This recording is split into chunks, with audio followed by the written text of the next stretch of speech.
What's up, you guys? Welcome back to the Munky Cave. So for the last year, we've been working on this 64 Falcon two-door station wagon. We pulled this car out of a field with a tractor and loaded it on a trailer. My friend asked me if we could build it. It really almost should have gone to the junkyard, period. So we ordered up a new floor pan, cut the old one out. You saw that episode, right? I had total cost involved, send me a complete suspension system. You've also seen that episode. The motor, the customer supplied the bottom end. Then I had a company called Johnson Machine out of Yucaipa, California, build me out a set of iron heads to top off this stroke 347. I had a company called HD Auto Trans up in the high desert of California, build me out this AOD. It was brand new. And so right now I'm just finishing up changing the shift lever, put a new billet B&M setup in there to work with the new B&M shifter. And then I had a company called Drive Concepts out of Yucaipa, California, do some of the firewall sheet metal for me and stuff like that. And then I had Black Widow Exhaust. There's some friends of ours and have sponsored a few of our builds in the past. Send me out a couple of their angry housewife mufflers, and we put underneath this car. So today you're going to get the chance to hear this beast, because we're going to fire it up as soon as I put the transmission back together. Then after that, we'll have a tech tip. I'm going to show you a couple of electrical tips. Since the last few hot rods that I've built in this shop, I have had to do quite a bit of electrical. Personally, I was never into electrical before, but over the last few cars, I personally got kind of good, okay, and I'm just going to show you some tech tips to add them to the inventory of what we got going on. So come on, let's finish up the trans and see what this monster sounds like. All right, well, here goes the moment of truth. There's the fuel pump.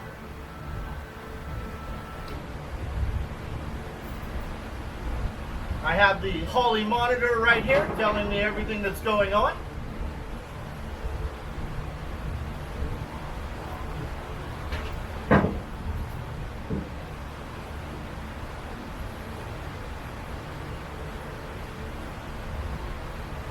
You guys ready to hear this beast?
got no gas in it. That might be. All right, you guys, so I wanted to just go over some electrical stuff with you guys. I'm far from an electrician or any of that, but building hot rods and off-road trucks, I've learned quite a bit over the years. So I just want to share with you like a couple of different styles of electrical connections to make. One of those would be your weatherpack style connectors, right? They're weather resistant, all of that. But I'm also going to show you some tricks with your classical crimp-on style connectors. Now, a lot of people will recommend you solder your connections, and that's true, especially in the off-road world, but you might not always be able to do that. So there are alternatives that are pretty well suited. So let me just share with you guys a couple of the ways that we do it here. All right, so I guess one of the first ones that I could get into with you guys is just show you the classic style crimp-on connection. I grew up poor, so I have a few poor man tricks. You know, you can get the military grade this or that, and do everything as high end as possible. That's obviously the better option. But when you don't have a high budget, you might want to find cool ways to do it, kind of poor man style. And there are some cool little tricks to really make your connections and whatnot look professional, without looking cheap, even though you might use less than expensive components. So one of those is the classic crimp-on style connectors, which, you know, they sell by the box at our favorite place, the Harbor Freight, right? Everybody loves Harbor Freight. Cheap stuff. So anyways, what I do is with the classic style crimp-on connector, I will take it. Obviously, it's nice to have a nice pair of wire strippers and connectors, but more importantly to me is the crimping option on these guys right here. All right, this guy right here for crimping your connections. So, all right, but you're not just going to land this connector on there and then crimp it on, because that is the kind of cheap looking way of doing it. But there are some cool tricks, so check it out. What I will do, all right, is I'll take a second pair of pliers and I will pull the protective plastic cover off.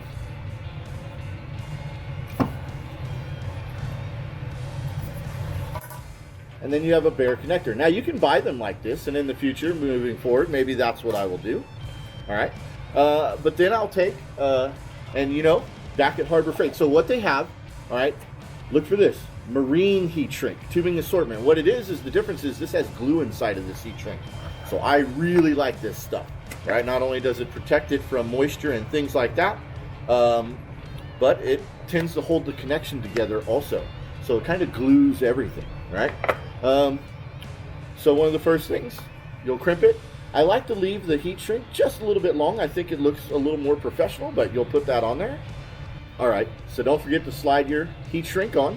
All right, then I'm going to put my connector on, and then I'm going to put it in my crimping pliers. Now, I'm going to put the pushing side of the crimping pliers to the back side of the connector, not the front side where it has actually got like a slice in it. All right, I like to push from the back, crimp your connector on there. All right, now you'll always want to give it a little tug, make sure that it's on there pretty good. Then take your heat shrink, slide it up into place. I bought an inexpensive but smaller style heat shrink gun. It actually works amazing.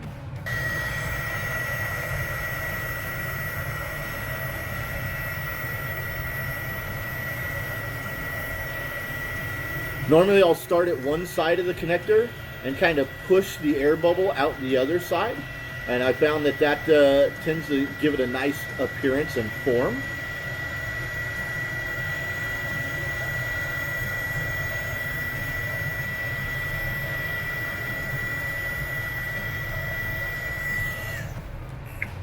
Then if you were to look really close at the connector right here, you would actually see that the glue is starting to seep out, and that means it's impregnating everything, and now you have a nice, strong, professional looking connection. All right, you guys, so next I was going to show you the weatherpack style connectors, but something you might want to do before making those connections, because when you have a double or a quad setup, it will restrict your ability to put heat shrink on your wires or any of that. One of the things that I've been doing, since I don't have like all the different layers of wire with different stripes and all of that to really differentiate all of it, What I have been doing is I've been taking a label maker and creating labels to put on the wires, and then I'll take a little bit of heat shrink and I will cover that label up, and it looks great. Look, I'll show you right here. So take my label maker, turn it on, and I recently wrote Holley harness on there because I was installing a Holley performance harness in that truck over there. So I'm just going to go ahead and print that out, all right? Just to kind of show you guys how I would do this. So I'm going to take this guy, got little clippers on it right here, and so now I have Holley performance label, all right? So you can take your wires, and I kind of welded together a little set of alligator clips right here, and these have been helping me kind of wrap the label. All right, and then first things first is I'll find my scissors and I will trim the label.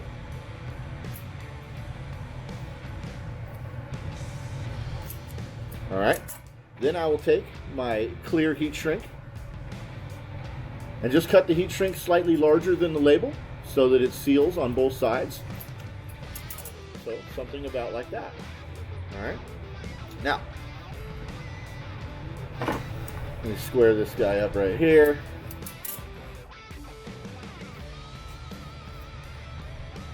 So, alligator clips right here. You want the wire as straight as you can possibly get it. All right. Then this particular label maker. Now I've heard they make heat shrink that goes in my label maker. I can't afford that right now. But in the future, that's probably what I'm going to use. So then you can take your label, all right, and just gently wrap it around. Now, like I said, you want the wire as straight as possible or you will get wrinkles in your label, which is all right. It's pretty small. This really only works for 14 gauge wire and up, like larger diameter. All right, but you can actually make it look pretty good. So you can see now I have a label on here. It takes a few tries to get it to where you can roll it onto the wire pretty nicely. Take it like that. I'll put it back in the alligator clips, and now you can see that I'm ready for heat shrink.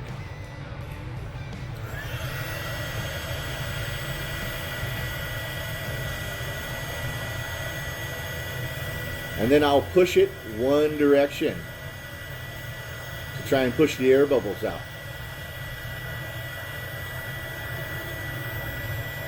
And back the other direction.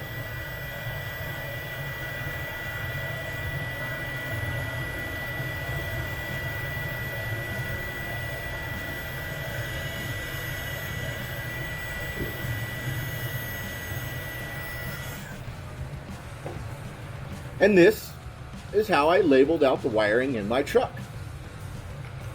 All right, you guys, so the alternative to the classic style of crimp-on connector, this is what's called like a weatherpack. Well, that's a generic name or an actual manufacturer's name, but it's become a generic term. All right, but they're just a weatherproof connection. So they're actually really cool and they're not very hard to put together. So I figured I'd show you. Now they require special pair of pliers. They don't just crimp on the same way. I originally did it with some of them with needle nose pliers, and it worked okay. But once you find out how easy the regular crimping pliers for weatherpack connectors are, you realize that it's a pretty good deal. So you're just going to strip off approximately 1/4 inch. Obviously, you need to determine like which two wires go together because we are making a terminal, right? Okay. Then you have rubber seals, all right, these little orange rubber guys right here. You should have 4 of those. You should have 2 pin style. These are the male. Then you'll have 2 that are like a barrel style. These are hot. So let me show you how to crimp these on there. You're going to take your regular pair of pliers. Let's say black and red, green and white. So I'm going to separate the green and white for now and go black and red. And I'm going to make the black and red our female version. So you want to slip the little seal on to the wire, right to where you trim the connection.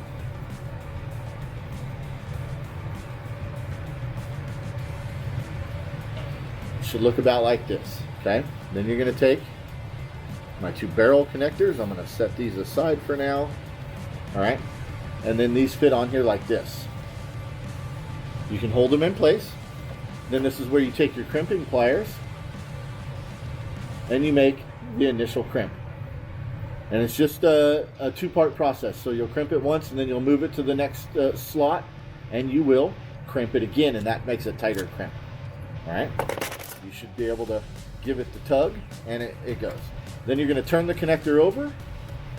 You're going to slide the connector in, and that makes a round crimp on the seal, and that's what retains the seal.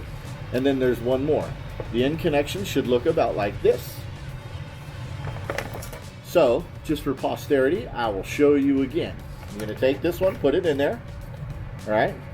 You're going to put it in the first slotted hole of your crimpers right here, and that crimps that like that. All right. Then you're going to move it to the next one, and that crimps it there. Then you turn the connector over. You're going to slide it down that, and that rounds out the seal crimp. And then one more on the seal crimp. It should look like that. So, let's do all 4.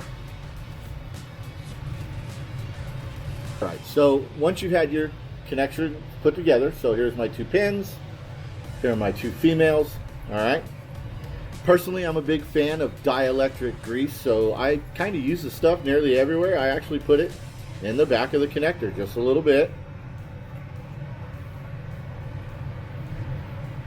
Whatever slide together better.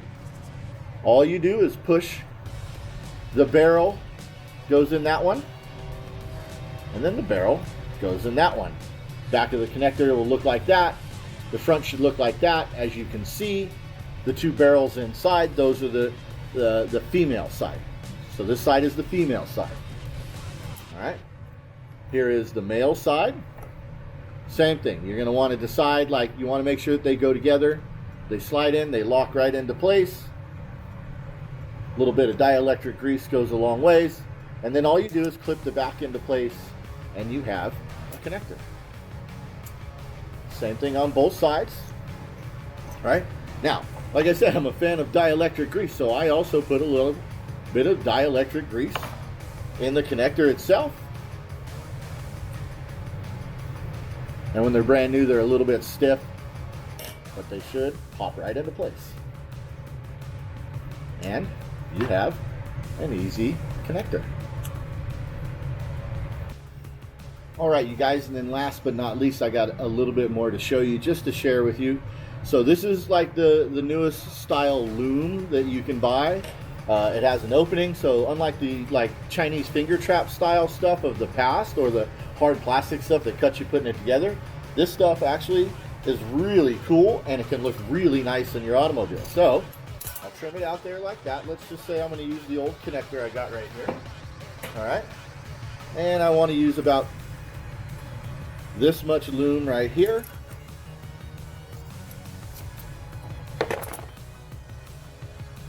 Easy peasy. It's not as difficult as some of the previous versions of loom and whatnot. You can just slide your wire right into place.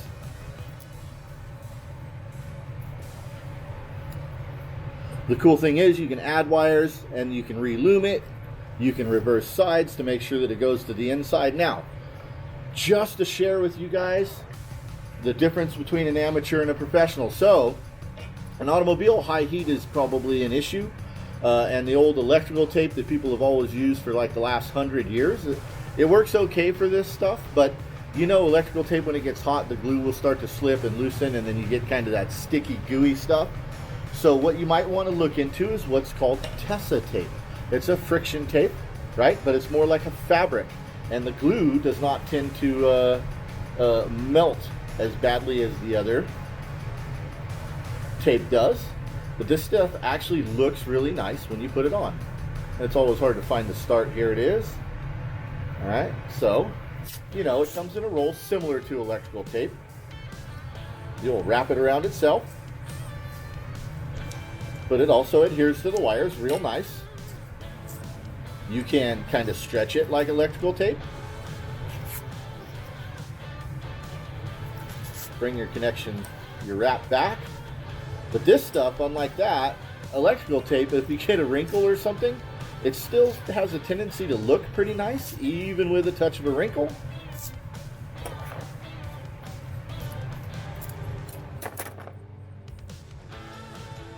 And a much more professional looking termination point.